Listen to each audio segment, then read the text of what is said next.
अस्सलाम वालेकुम व्यूवर्स, मैं हूं आपकी doctor Huma Chishti, vice president COH Pakistan.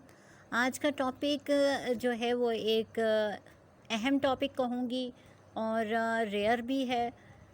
और यूजुअली जो है सेडेंट्री लाइफ गुजारने वालों के साथ ऐसा होता है, या ऑफिस वर्क बहुत ज़्यादा करते हैं, या सिटिंग पोस्चर में जिनका बहुत ज़्यादा होता है काम, तो उनके साथ ये जो है सिलसिला ज़्यादातर बनता है। आज डिटेल में इसके बारे में बात करेंगे। तो आज जो डिज़ीज़ है वो है पिलो नीडल सिस्ट, जिसके हवाले से बात करूँगी। इसे पिलो नीडल साइनस भी कहा जाता है।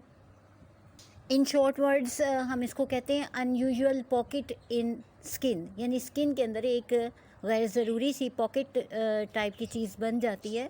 और पिलो का मतलब होता है नेस्ट ऑफ हेयर, यानी बालों का गुच्छा सा बन जाना।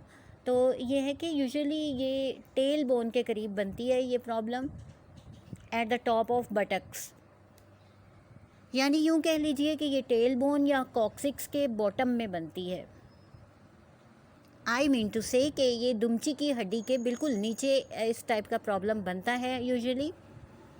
डिटेल में जाने से पहले आपसे रिक्वेस्ट है कि चैनल को सब्सक्राइब कर दीजिए ताकि टाइम टू टाइम आपको इन्फॉर्मेटिव वीडियोस मिलती रहें।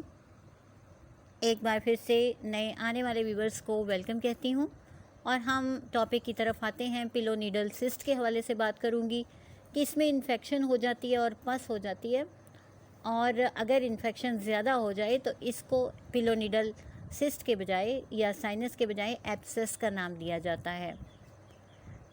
बात करेंगे कि हमें कैसे पता चलता है कि ये पिलो नीडल सिस्ट है। इसकी अपीयरेंस अगर आप देखें, यानी देखने में ये बिल्कुल एक पिंपल की तरह से होता है, और ये बनता कहाँ है, दुमची की हड्डी के बिल्कुल नीचे यानी बॉटम में। ज़्यादातर ये प्रॉब्लम मेल्स के साथ होती है। ऐसे मरीज़ होते हैं जिनका सिटिंग वर्क ज़्यादा होता है, जैसा कि स्टार्टिंग में मैंने बताया। लाइक ट्रक ड्राइवर्स हो सकते हैं, टैक्सी ड्राइवर्स हो सकते हैं जिनका ड्राइव का काम ज़्यादा है, और लॉन्ग ड्यूटी करने वाले ऑफिस वर्कर्स के साथ भी ऐसा होता है। अब हम बात करते हैं कि इससे रिलीफ कैसे होती है। तो डॉक्टर या तो इसको ड्रेन कर देता है या फिर सर्जरी के लिए भेज दिया जाता है। यूजुअली ये इनग्रोन हेयर्स की वजह से होता है, यानी अंदर जो स्किन के अंदर कोई हेयर्स होते हैं या अंदर चले जाते हैं तो उनकी वजह से ऐसा होता है। और अगर सिस्ट को देखें तो इसमें हेयर फॉलिकल्स भी मिलते हैं।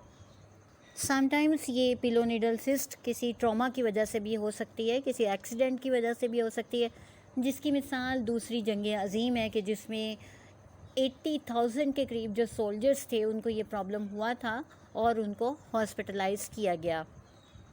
ओबीस जो पेशेंट होते हैं, यानी जो मोटापे की तरफ जिनका मैलान होता है, उनमें ये चांसेस ज़्यादा होते हैं बिकॉज स्किन फोल्ड्स बन जाते हैं और उसकी वजह से भी ऐसा होता है। या फिर लार्ज अमाउंट ऑफ हेयर हो किसी की बॉडी पे तो फिर ऐसा होता है, और एक्सरसाइज ना करने से भी ये प्रॉब्लम हो सकती है। इसके अलावा एक्सेसिव स्वेटिंग भी इसकी वजह बनती है। व्यूवर्स, आपसे रिक्वेस्ट है कि जब भी आप वीडियो को देखें तो कम्प्लीटली एंड तक उसको वॉच किया करें ताकि कोई बात मिस ना हो। बिकॉज समटाइम ऐसा होता है कि कुछ लोग आगे करके देखते हैं तो उसमें ये होता है कि कुछ मेडिसिन मिस हो जाती हैं, कुछ गाइडलाइंस जो दी जाती हैं वो मिस हो जाती हैं। तो काइंडली ये रिक्वेस्ट है आपसे कि जब आप वीडियो देखिए तो कंप्लीट देखिए। अब हम बात करते हैं सिम्टम्स के हवाले से। तो पिलो नीडल सिस्ट जो होती है उसके सिम्टम्स में सबसे पहले जो चीज़ है वो पेन है, रेडनेस है, स्वेलिंग है, यानी कि दर्द होगा, सुर्खी नज़र आएगी आपको वो एरिया जो अफेक्टेड है, और उसमें स्वेलिंग भी होगी। Swelling specially at the bottom of the spine, यानी हमारी जो रीढ़ की हड्डी है उसके बिल्कुल एंड पे आप देखेंगे कि ये स्वेलिंग होगी, या ये बॉयल लाइक जो है फॉर्मेशन होगी, यूँ कह लीजिए। यानी एक पिंपल जो स्टार्टिंग में नज़र आएगा वो बिल्कुल इसी जगह पे आपको नज़र आएगा। सेकेंडली पस होती है या ब्लड होती है और ड्रेन आउट करता है ये टाइम टू टाइम इसमें से, यानी खून और पस निकलती रहती है। और बहुत ही ज़्यादा बैड किस्म की स्मेल होती है इसमें से, पस में से। और साथ ही साथ ये होता है कि टेंडरनेस होती है टू टच। डेफिनेटली जहाँ स्वेलिंग होगी वहाँ टेंडरनेस भी होगी, तो इसी वजह से पेशेंट इसको टच करना भी बर्दाश्त नहीं करता। फिर साथ में जब ये इन्फेक्शन ज़्यादा हो जाती है तो फीवर भी हो जाया करता है। यहाँ ये भी आपको गाइडलाइन देती चलूँ कि ये मुख्तलिफ़ साइज़ का हो सकता है।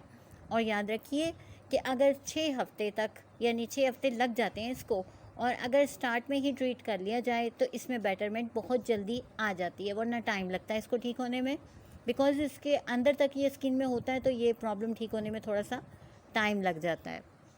सबसे पहली और अहम बात यह है कि इसमें क्लीनलीनेस का बहुत ज़्यादा ख्याल रखना होता है। स्वेटिंग चूँकि अगर ज़्यादा होती है तो हाइजीन का ख्याल रखिए, उसको साफ़ सुथरा करते रहें, तब ज़्यादा बेहतरी होती है और जल्दी क्योर के चांसेस होते हैं। यहाँ आपसे शेयर करना चाहूँगी कि ये मैंने इसको जब क्योर किया तो ये एक पेशेंट था जिनको ये आउट ऑफ द कंट्री से इन्होंने मेरे से रब्ता किया, और यहाँ पर इनका प्रॉब्लम था कि इनको सर्जरी सजेस्ट कर दी गई थी, बट इन्होंने चूँकि सेफ़ साइड देखी कि अगर ट्राई कर लिया जाए कि इसको क्योर किया जाए अगर होम्योपैथी के ज़रिए, तो क्या है कि हम ऑपरेशन से अगर बच जाएँ तो फिर मैंने उन्हें बताया और कि ये इससे बेहतरी आ सकती है। तो इससे देखिए हमारी मेडिसिन वही होती हैं, लेकिन आपने एक अच्छे डॉक्टर ने देखना ये होता है कि कौन सी मेडिसिन कहाँ पर अच्छा वर्क करेगी और क्या वजह बन रही है जिसकी वजह से ऐसा हो रहा है। जब आप उस रूट कॉज को इरेडिकेट कर देते हैं तो फिर डेफिनेटली पेशेंट क्योर कर जाता है। सिलेशिया इस्तेमाल करवाई गई और सिलेशिया से बहुत अच्छे रिज़ल्ट मिले। सिलेशिया के साथ याद रखिए कि कलकेरिया सल्फ बहुत अच्छा काम करती है, जहाँ थिंक लंपी टाइप का जो पस बन रहा होता है, फॉर्मेशन होती है, उसे फौरी तौर पे कंट्रोल करती है। हमारी बहुत अच्छी मेडिसन है मायरिस्टिका सेबीफेरा, ये भी बहुत ज़बरदस्त है इस सिलसिले में कि ड्रेनेज जो है इससे हो जाता है या बिल्कुल ड्राई हो जाती है चीज़ और वहीं ख़त्म हो जाती है।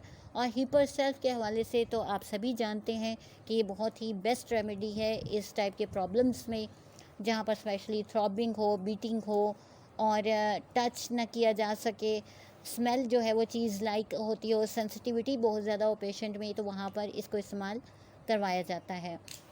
साथ ही साथ जहाँ मैंने आपको प्रिवेंशंस जो बताई उसमें एक चीज़ और का ख्याल करें कि लॉस करें वेट को, यानी वेट अगर ज़्यादा है और प्रोलॉन्ग्ड सिटिंग जो है, बहुत ज़्यादा बैठने का जो काम है उसे थोड़ा सा अवॉइड करेंगे तो बेटरमेंट आ जाएगी। क्लीननेस का ख्याल तो रखना ही है, और इसको लगाने के लिए एक्नेशिया और कैलेंडुला का इस्तेमाल अगर करवाएंगे तो बहुत ज़्यादा बेटरमेंट आएगी।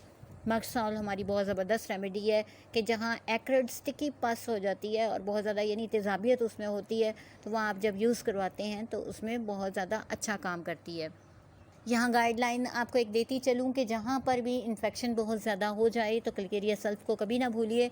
और दूसरी बात ये है कि अगर फीवर भी साथ आ रहा है और ब्लड में इन्फेक्शन भी है तो फिर पायरोजिनम का भी ख्याल रखिए।